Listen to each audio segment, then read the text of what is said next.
Hello, this is Gracie Chavez. I'm so excited to be back with a new card idea for ThermOWeb. Today I want to show you how to create a bright card for spring using flock transfer sheets, easy cut adhesive, and die cuts. Let's jump right in. To begin, I'll be using one of the easy cut adhesive sheets. I'll be pulling back the protective sheet on one side and pressing it down onto a piece of smooth white cardstock. I'm just pulling off that backing sheet and making sure I press the adhesive onto the cardstock. I'll also be cutting off the excess from both the adhesive sheet and the cardstock that is left with no adhesive on it. The Easy Cut adhesive sheet comes with a second protective layer or backing that we have to remove to reveal the sticky side of the adhesive. So we're gonna peel off that second backing and we're gonna be left with a very sticky sheet of cardstock that we can now apply our flock onto. I'll be using the Think Pink flock transfer sheet first. All you need to do to apply it to the cardstock is make sure the flock or the pretty side of the sheet is facing down towards the adhesive and then just press it onto the cardstock. Again, I'm cutting any excess because now we're going to run this through the die cutting machine. The pressure from the die cutting machine is going to finish applying this flock and transfer it completely onto the cardstock. If your piece of cardstock happens to be longer than your plates, like in this case, all you have to do is rotate it and run it through your machine twice, and that will do the trick. And now all you have to do is peel off the backing from the flock transfer sheet to reveal this beautiful velvety pink cardstock that you can now go ahead and die cut just as you would with any other cardstock. I'm gonna be cutting off a bunch of flowers from this beautiful flocked cardstock, and we're gonna make some paper flowers with this in a minute.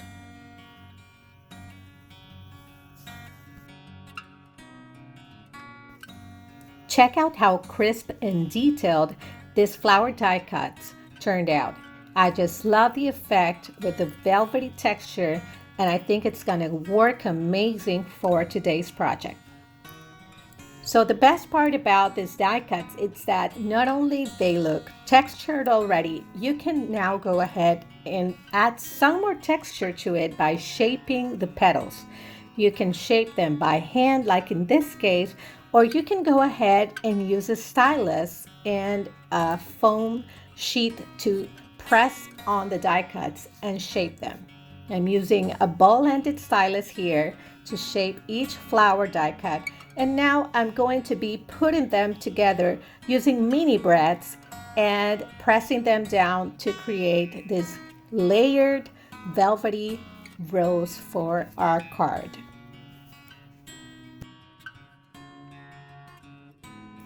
I'll do the same with the rest of the flower die cuts, and I'll be left with 4 different layered florals that I can play with for the layout on today's card.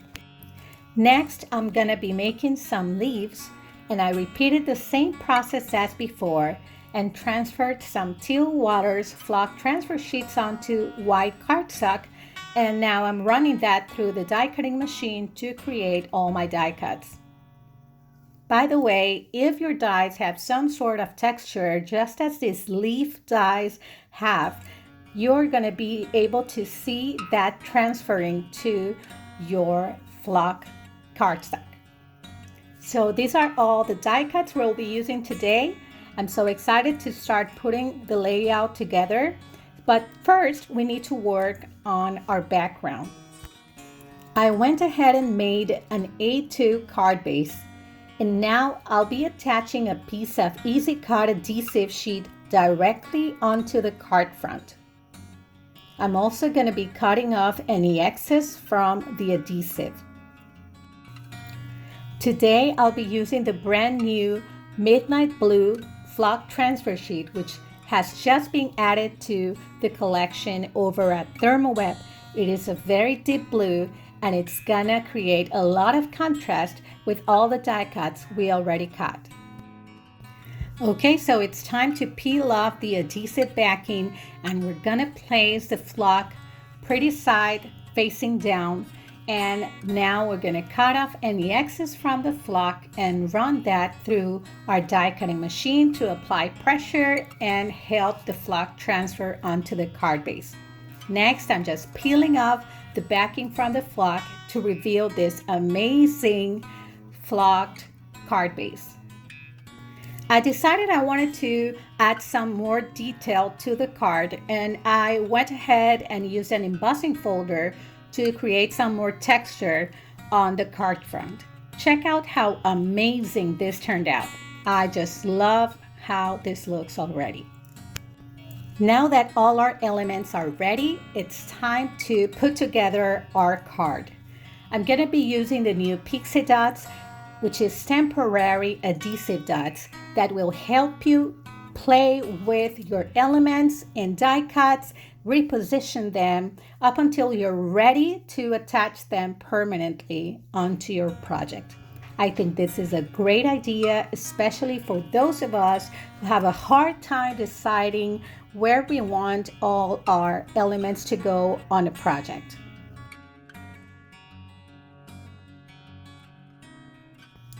Next, I'll be using the new Ultrabond Adhesive Pen to attach the layout permanently onto the card front. Notice that I didn't even have to remove the pixie dots. I just added the adhesive directly underneath all those die cuts. I'm going to be using some Ultrabond adhesive underneath each die cut to keep each petal in place because they tend to move around with the brads. To finish off the card, I cut out a sentiment banner with this digital stamp that says sending paper flowers and happy thoughts. I'm going to be using the new 3D foam tape roll in black, cutting out a piece of that and attaching the sentiment across the card front. I'm trying to center the banner, pressing it down onto the card front, and now I'm going to be readjusting the flowers and pulling up any die cuts that got stuck underneath, and now I'm going to be cutting off the excess from the banner. This is it for today's design. I hope you enjoyed. If you want to learn more about the new ThermOWeb products, be sure to visit thermoweb.com/blog. Thanks so much for watching, and until next time.